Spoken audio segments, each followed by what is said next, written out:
Afternoon, everyone. We're going to read Luke chapter 15, verse 1 and 2, and we're going to skip to, after that, from Luke chapter 15, verse 11 to 31. All right, so now the tax collectors and sinners were all gathering to hear Jesus, but the Pharisees and the teachers of the law muttered, "This man welcomes sinners and eats with them." Verse 11, Jesus continued, "There was a man who had 2 sons. The younger one said to his father, 'Father, give me my share of the estate.' So he divided his property between them.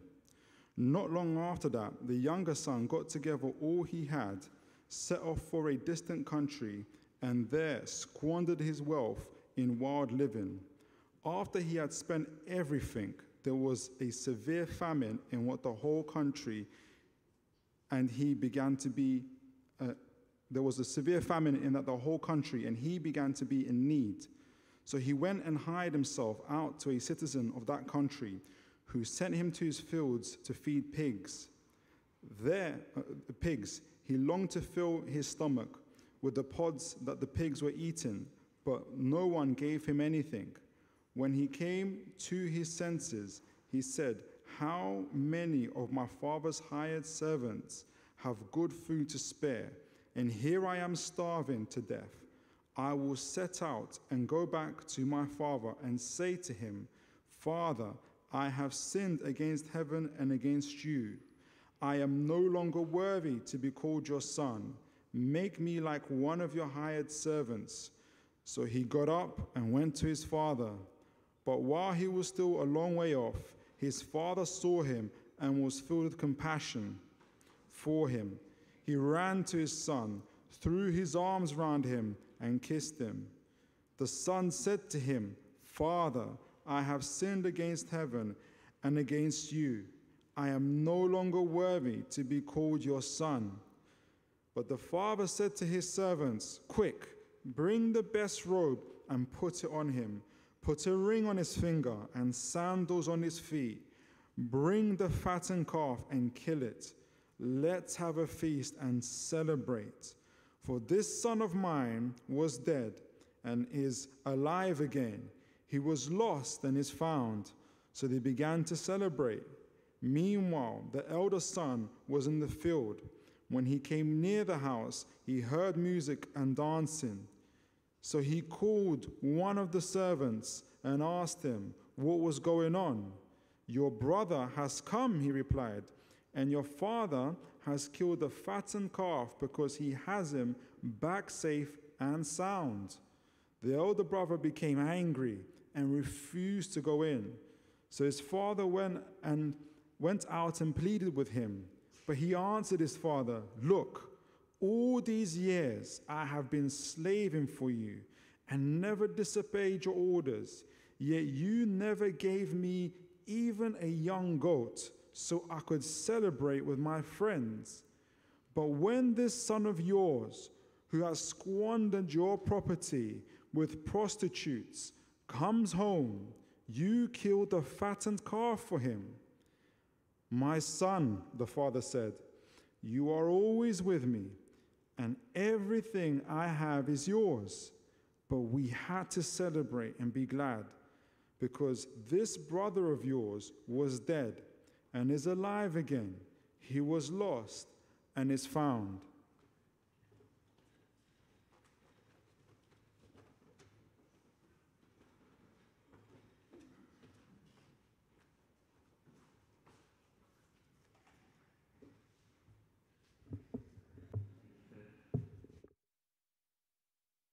It's good to see you. My name is James, and my daughter Eden is 2, and most nights before she goes to bed we read a story, and at the moment her favourite story is the nativity story. It's kind of bizarre because it's actually quite warm today, isn't it? It's June, about as far away from Christmas as we could be, and yet most evenings I find myself reading this story about Christmas. But if you said to me, "What's your story?" I wouldn't say to you, the nativity. And probably same to you. If I said to you, "Hey, what's your story?" you wouldn't tell me the name of your favorite story, would you? We understand a lot of our lives through stories. If I were to ask, what's your story? You'd probably tell me something about where you've been and where you are now, and maybe even something about where you're going to. Stories are powerful, and humans are storytelling creatures. They're powerful because they help us to understand the world around us, they help us to understand ourselves, they help us to understand others as well. And today I want to speak about 3 stories, particularly the one that we've just had read from Luke 15, but before that, 2 other stories, and then we'll get to the one that Jesus tells in a few minutes' time. The first story is the story of the Bible. You're hopefully holding a Bible. What you're holding is an intricate collection of different types of writing from different human authors across about 1,000 years of human history. And yet, amazingly, it tells one story. All these different books, different authors, all pointing towards one story. And in a very simplified way, this is that story. It's a very simplified version. It starts with creation. That's the start of the story, which itself is the story.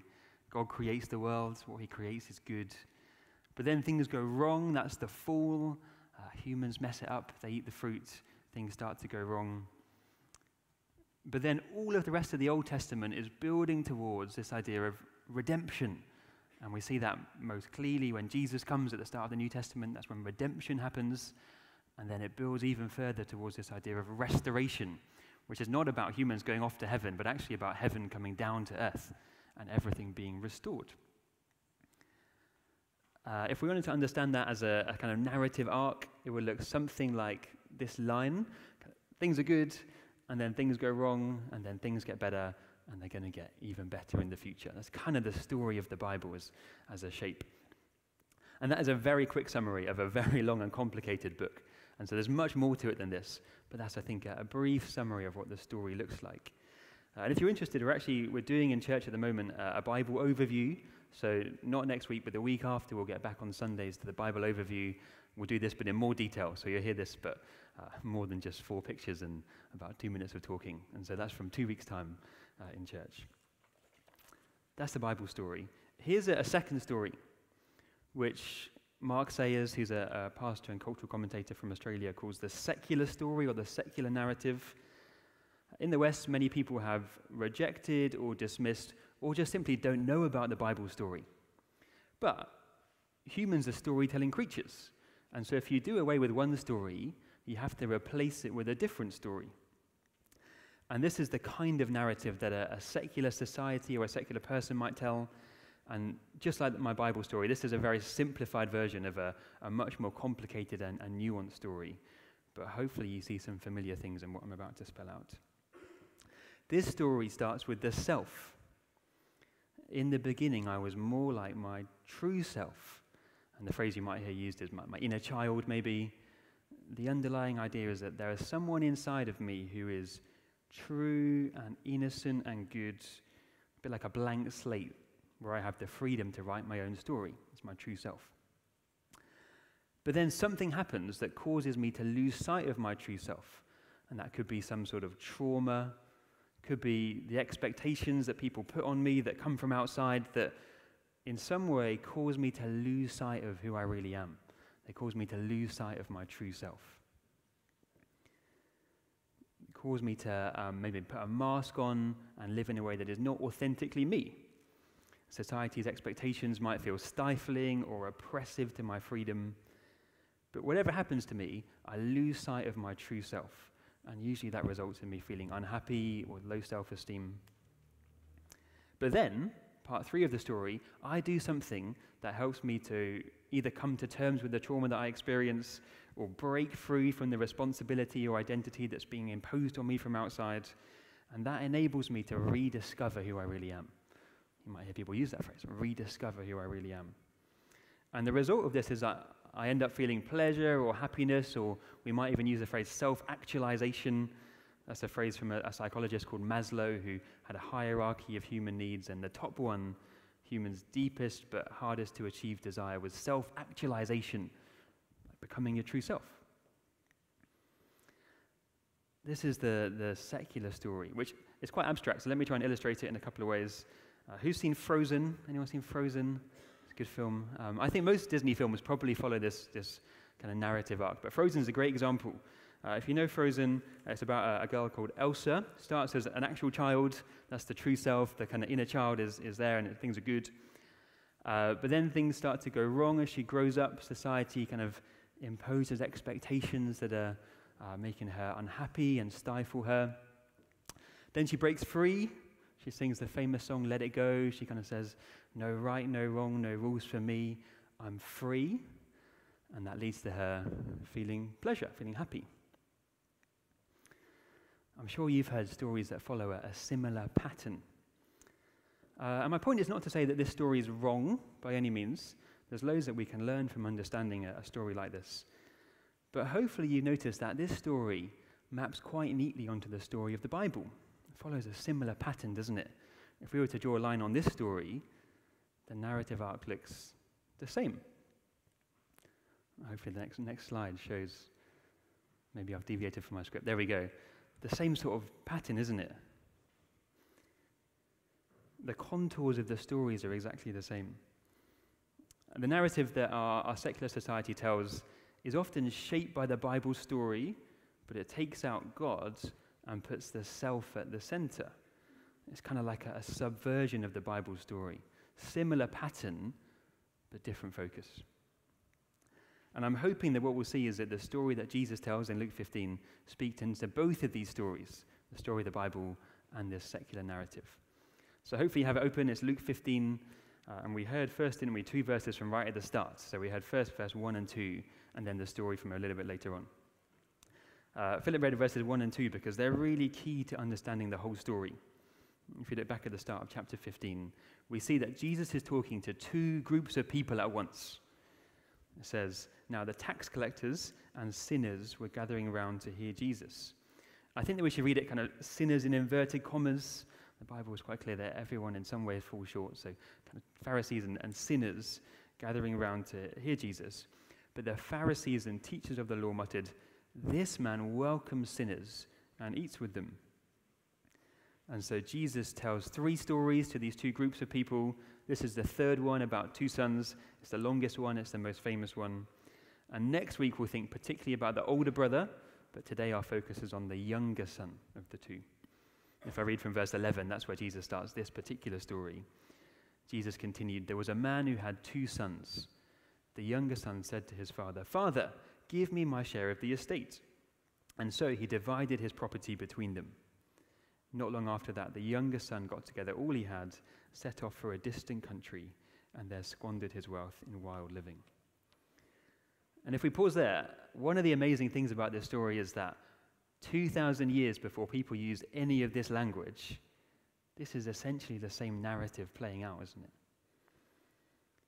Many scholars think that the younger son was in his late teens, and you can imagine him feeling more and more unhappy living at home. If you have teenagers, maybe you've experienced that, not liking the rules that are imposed on them. And if the story played out today, you could imagine the younger son saying, as he's about to leave, something like, I just need to rediscover who I really am, because I've lost sight of it here. Living here with you and all these rules, all these restrictions on me, I just need to rediscover who I truly am. That's essentially what he's doing. And so he takes his money and he leaves looking for the pleasure of self-actualization. And the verse is amazingly brief when it describes what happens. It just says wild living. I think the idea is that you kind of fill in the gaps yourself. It doesn't tell us exactly what, but it's clear it's all about him, isn't it? He puts himself right at the center of the story, looking for pleasure. Verse 14 comes next, and it says, after he had spent everything, there was a severe famine in that whole country, and he began to be in need. Whose fault is it that things go wrong for this younger son? Whose fault? Go on, don't be shy. Someone tell me. His own fault. Partly his own fault. I was hoping you'd say that. Partly his own fault. Look, if you look at what it says, he spent everything he had, his fault. But the thing that most Western readers miss is that something else happens too. Do you see? There was a severe famine in that whole country, and he began to be in need. Something that's completely outside of his control happens too. And the thing about this story is, it's completely down to you if you make it or not. And yet, success is outside of your control. It's down to you, and it's outside of your control. In the Bible story, which we'll come back to a little bit later on, redemption is something that is done for you by someone else. But in this story, the equivalent of redemption is rediscovery, which is something that is done by you. It's completely different, isn't it? It's something that you've got to do for yourself. And that's why many of the mantras that we hear are essentially instructions. Think about things that people often say to each other, things like rediscover yourself, or be true to yourself, or live your best life, live your dream. All of those are instructions, aren't they? Because success is all about achieving it for yourself. And one of the side effects of a story where the onus is on you to achieve it is anxiety. As this kind of story gets internalized, it sows the seeds for dissatisfaction and for fear and anxiety, because in order for me to achieve the happiness that I'm looking for, I have to do something to get there. In order for me to discover my true and authentic self, I have to be the one in the driver's seat. That's an immense pressure, isn't it? And I think that we're seeing the damage of that story being played out again and again. Our society is telling a story in which you have to be the main character, and in which the pressure is on you. And the collateral damage of that is thousands, if not millions, of anxious people, particularly anxious young people. Because in order to get there, it has to be down to you. And yet, at the same time, it's completely outside of your control. The younger son had no idea that the famine was coming, did he? It was completely outside his control, and it completely changed his story. Because you can reach the end and it not deliver for so many reasons. I assume you've heard of Taylor Swift. You probably heard of Taylor Swift. You probably heard about her big tour as well, the Eras tour. If you haven't heard about it, Taylor Swift is currently doing a 152-show tour of all of her music, kind of 15 to 20-year back catalogue of songs. It's already the highest grossing tour of all time. It's helped confirm her status as a global icon. This week she's been in Liverpool. Last week she was in Edinburgh. When writing about it, The Guardian described it as being as all-powerful as a pop star can be. iNews called it the greatest show on earth. Incredible tour, huge tour. And in the midst of doing this tour, she also released an album. So if you're feeling kind of unproductive, then just like biggest tour ever and a new album, which has 31 songs on it. So impressive. And one of the songs on the new album is about the tour. So on the album, she sings about the tour. And it's quite an upbeat song, kind of upbeat electro song. This is what she sings on that song about the tour. Lights, camera, and smile, even when you want to die. He said he'd love me for all time. But that time was quite short. Breaking down, I hit the floor. All the pieces of me shattered as the crowd was chanting more. I was grinning like I'm winning. I was hitting my marks, because I can do it with a broken heart. And then this is when the upbeat music really kicks in. And she says, I'm so depressed, I act like it's my birthday every day.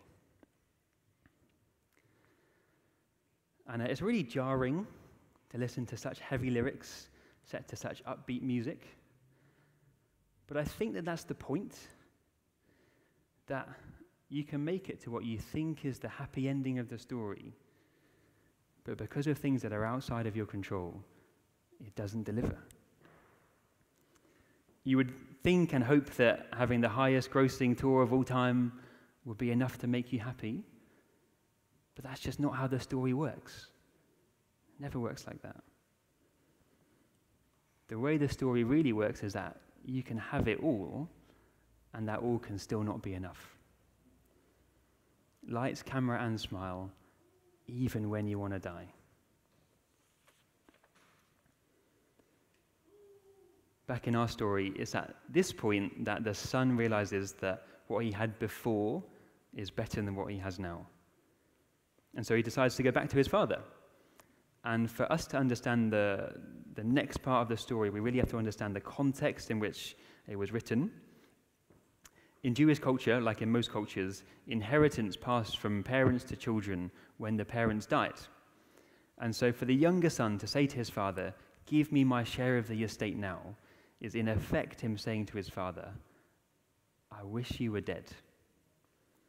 He's saying, I want what you have more than I want to know you. I think it's probably the worst thing that Jesus could have had this younger son say to his father. If you're a parent, you can imagine the depth of pain that your son saying that to you would cause. I would rather you dead so that I could have your stuff. That's what he says, though, and he takes the money and he leaves for a distant country, and a Jewish audience would know that Israel as a country is God's chosen people, and so going to a distant country is like turning your back on your own people, and he ends up feeding pigs, and in Jewish law, being near pigs makes you unclean, and so cut off from God and from other people, and so he hits absolute rock bottom. And at that point, he decides to turn around and go back to his father. And in verse 18, he plans out what to say to his father. He'll say, Father, I've sinned against heaven and against you. I'm no longer worthy to be called your son. Make me like one of your hired servants. Do you remember the two audiences that Jesus is speaking to? He was speaking to the Pharisees, the religious rule keepers, and the sinners, the people who messed up. At this point in the story, the sinners are thinking, I think this guy's supposed to represent us.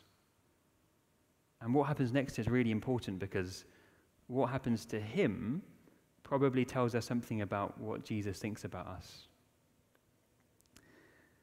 And at the same time, the Pharisees are thinking, this guy is nothing like us, and he is going to get exactly what he deserves, because he has broken all of the rules he could break.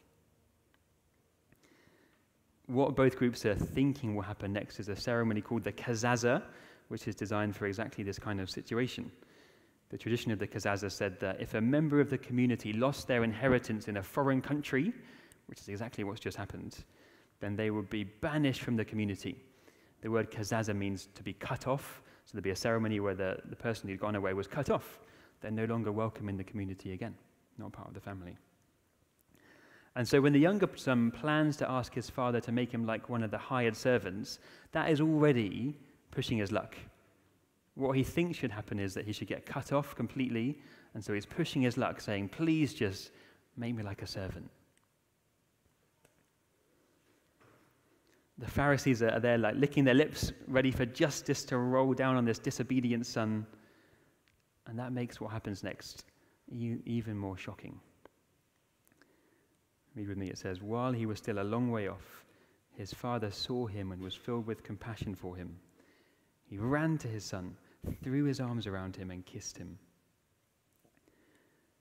Remember that the last time the father had seen the son had essentially said, I wish you were dead. And now here we are in a culture where adults never ran. The father picks up his cloak and he runs to the son, throws his arms around him. This is the picture that Jesus paints so vividly of the unexpected and compassionate heart of God. A father who runs towards those who've run away. And you see, suddenly we've moved from this story to this story, because what happens to the son is not something he could ever achieve for himself, but something that is done for him. He's been redeemed. He should have been cut off from the community, and yet his father welcomes him back. The Pharisees were hoping that the son would be cast away for breaking the rules. The tax collectors and sinners were fearful that he'd be cast away because it would spell the same for them. But Jesus' point is that no one has ever fallen too far. He gets redeemed. And then the younger son's redemption is followed by restoration, because the father does so much more than just grant the son's request to be made like a servant. If you look at verse 32, the father says to his servants, quick, bring the best robe and put it on him. Put a ring on his finger and sandals on his feet. Bring the fattened calf and kill it. Let's have a feast and celebrate. For this son of mine was dead and is alive again. He was lost and is found. So they began to celebrate. And what we see is that, at least in some way, Jesus, in a 14-verse story, is retelling the entire story of the Bible. It starts somewhere good. The younger son messes it up, but he's redeemed and he's ultimately restored. And because of that, I think the story as a whole gives us an amazing window into what it means to be a Christian. I think Jesus is painting us a story of the Christian life through the story. And so in this final part of the talk, I want to point out some of the things that the story teaches us about life as a Christian. If you're not a Christian, I hope that it will show you some of the things that Jesus wants you to see. And they're often not the things that you might think make the life of a Christian. It's definitely not about who you vote for. It's definitely not about having a life that is sort of neatly packaged and looks very presentable. And if you are a Christian, then I hope that this will be a good reminder, because often we lose sight or forget about what it's really about. And so hopefully you'll go, yeah, that's what it means to be a Christian. Sometimes we kind of get things mixed up in our heads. And so I hope this will encourage you as well.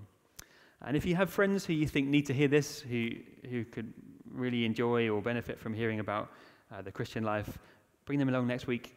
We're going to talk once more about this story, focus more on the older son, but we'll have one more chance to talk particularly about this story that Jesus tells. But I think 4 things that this story shows us about life as a Christian.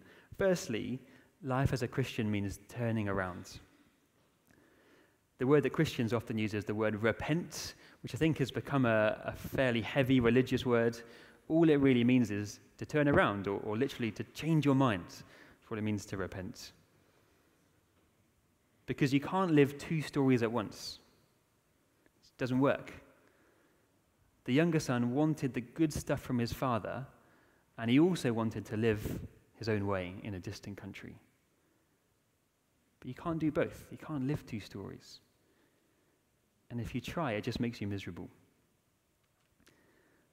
Eventually, the younger son realizes that the story with him at the center hasn't delivered like it promised it would. And so he literally turns around, doesn't he? From that distant country, he turns around and he goes back to his father. He says, "Father, I've sinned against heaven and against you." In other words, he's saying, I'm sorry for living a story that put me at the center and pushed you to the side. But there's no Christian life without realizing that by default we put ourselves in the center of our story, and yet we need someone to come and redeem us, someone to do something for us that we can't do for ourselves. Christian life is all about turning around. Second thing, the Christian life is all about grace. We sang earlier, didn't we? Amazing Grace, famous Christian story, because the Christian life is all about grace. Look again at what the younger son rehearses as he's on his way back to his father. Verse 18, he hasn't got there yet. He's just rehearsing in his head what he'll say. And he says, "Father, I've sinned against heaven and against you. I'm no longer worthy to be called your son. Make me like one of your hired servants." He knows that he has no right to be welcomed back because of what he's done. And so his plan is to earn it. If you just make me like a servant, let me work my way back, and at least then I'll be somewhat near the family. Let me earn it back. According to the dictionary Merriam-Webster, the word meritocracy, if you know this word, it means a society in which people are chosen and moved into positions of success on the basis of their demonstrated abilities and merit. And we live in pretty much a meritocratic system, and we probably hold that as an ideal, that people get what they deserve. If you're clever and you work hard, you'll do well, and if you're lazy and you don't work hard, you don't do well. People say that's a good thing, isn't it? Like, you get what you deserve, so work hard at school and do really well because you get what you deserve. But when we live in a society like that, we start to believe that we have to deserve everything that we get. We have to work towards earning it. That's what the younger son thinks too. Make me like one of your hired servants. Let me work towards earning it. But Jesus shows us that the Father's love is not like that. His is the love that we couldn't earn, we can never deserve. The younger son thought that at best he might end up as a servant in his father's house, but he ends up as a celebrated son. That is what Christians call grace, a love that we could never earn, a love that we don't deserve. And we need to hear stories like this because we really don't have a concept for that kind of love. We're so used to love that you have to deserve and earn and keep working towards earning. The love that we're used to is different. This is what a Dutch priest called Henri Nouwen, who was writing his reflections on this passage, this is what he writes. The world is full of ifs. The world says, yes, I love you if you are good looking and intelligent. I love you if you have a good education, a good job and good connections. I love you if you produce much, if you sell much and if you buy much. There are endless ifs to the world's love. And as long as I keep looking for my true self in the world of conditional love, I'll remain hooked to the world. It's a world that fosters addictions because what it offers cannot satisfy the deepest craving of my heart. We are so used to conditional love that the Father's love is hard to grasp, a love that is unconditional. And if you're here and you think that you are not good enough to be loved like that, then you're right. And that's the point. You won't find a love like that anywhere else, a love where you know you're not good enough to be loved like that, and yet you receive that love anyway. That's what Christians call grace. And so the Christian life is turning around, receiving grace, and number 3, life with the Father. When the younger son comes back, he says to his father, I'm no longer worthy to be called your son, but the father is having none of it. In verse 24, he makes the point to say, this son of mine. He's really clear, you are still my son. It's an amazing story of homecoming and redemption and restoration, but hopefully you've been seeing that this is not just a story about 2 sons 2,000 years ago. This is a story for us as well. There's a verse elsewhere in the Bible, 1 John 3 verse 1, that says, how great is the love that the Father has lavished upon us. I think that word lavish is a great summary of this story.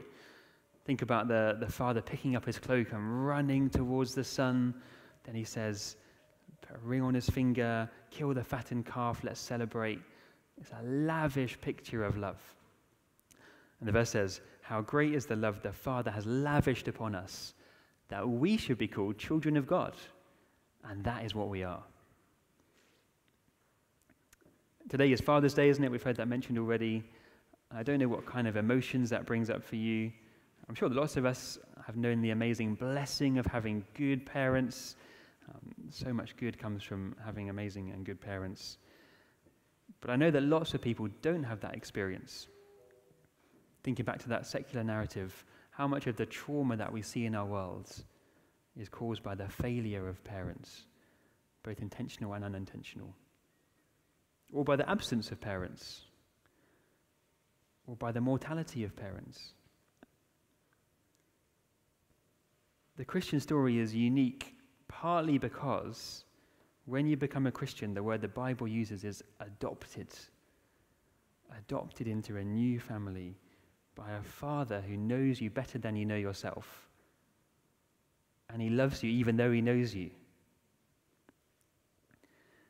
When you become a Christian, your life is written into this story as your new perfect Father picks up his cloak, runs towards you and embraces you. And he throws his arms around you and hugs you. And he throws a massive party saying, this child of mine was lost, and now they're found. The Christian life is turning around, receiving grace, life with the Father, and number 4, joining the celebration. The younger son's story ends with a party, doesn't it? That's the last couple of verses. They began to celebrate. And it's a bit difficult to know how to interpret that part of the story because throughout Luke 15, Jesus has told 3 stories about lost things being found, and they all end with celebrations. And in the previous 2 stories, those celebrations are clearly about heaven. If you look back at verse 7 and in verse 10, both of those are celebrations when the lost thing is found, and they're both about heaven. But the celebration here, at the end of this story, feels much more earth-based. It's like descriptions of the food and things like that. And so the question is this party representative of heaven, or is it about earth? Where's this party pointing us to, heaven or earth? The more I think about it, the more I think the answer is both heaven and earth. People often caricature Christians as people who are fixated on the next life, people who don't really care about anything in this life because they're just so obsessed with getting to the next life, which is so much more important and better than this current life. And there's some truth in that, but it's not fully true. When the Bible talks about God's kingdom, it uses both the future and the present tense. Christians talk about the now and the not yet, the present and the future. And we are used to things from the past affecting the present. We see that all the time. Trauma is a good example. Things that happen in our past affect us in the present, don't they? We see that all the time. What we're less used to is things from the future affecting the present. But that doesn't mean it doesn't happen. I remember my wedding day very distinctly. It'll be 5 years ago this summer, but I still have really powerful, vivid memories of many parts of that day because it was so filled with joy. Loads of particular memories of that day. I also have distinct memories of the day before my wedding day.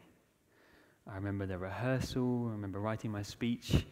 I remember my dad watered some flower beds about 1 minute before a torrential rainstorm started. Bit of a waste of time.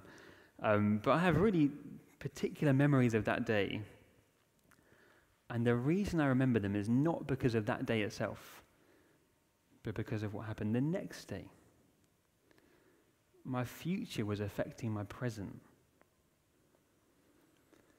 Because sometimes what's coming is so strong and powerful and true that it can't help but affect what comes before it as well as what comes after it. If you're a Christian, you get to join the celebration now as the truer, purer celebration of heaven stretches back to us today. This is Henri Nouwen again, the same Dutch priest, writing about how we live in light of that. How do Christians live? He says, people who've come to know the joy of God don't deny the darkness, but they choose not to live in it.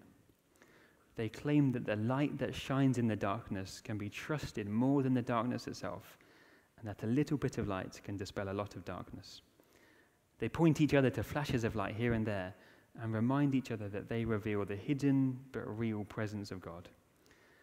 They discover that there are people who heal each other's wounds, forgive each other's offenses, share their possessions, foster the spirit of community, celebrate the gifts that they have received, and live in constant anticipation of the full manifestation of God's glory. It's a beautiful picture. And the world needs more people like that. The world doesn't need more people living in pursuit of self-actualization. The world needs more people who have joined the Father's celebration and who live their entire lives differently because they have. The Christian life is turning around, receiving grace, living with the Father, and joining the celebration. I could do a whole sermon at least on each of those. So come back, because we talk about these a lot. So keep coming and you'll hear more about all of these things, because they're all so foundational to being a Christian. But I think you will find people here throughout this room who know and experience these things for themselves and would say that this story is the best news you could ever find. Do you remember at the start I told you about Eden's nativity book? The way the book works is it tells the story of Christmas from the perspective of each character. And this is what it says at the end. This is the last page. It says, the characters of Christmas are all part of God's big story. When you love and follow Jesus, you can be part of the story too. Because everyone's living out a story. That's part of what it means to be human, to live out a story of some sort. Jesus invites us to enter into his story, the one that God has been telling throughout all of history, but the one that's crowning moment is a father running arms open towards his wayward child. I'm going to finish by saying a prayer You've been sat down for a while, so why don't you stand up? I'm going to say a prayer, and then the band will join us. We'll sing again.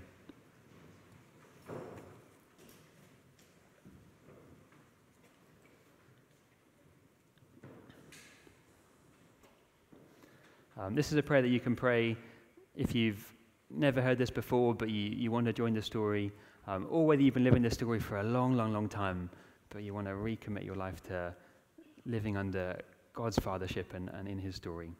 Let me pray. Father, we confess that so often we live a story that is all about us, and we know that so often that does not deliver. And so today we want to turn around, whether that's for the first time or for the 1000th time, Lord. We want to turn around, to come back into your story, to receive the grace that you offer as the Father runs to his Son. Lord, we want to live life with you as the Father, knowing your love and your care and your protection. And we want to live in light of the celebration.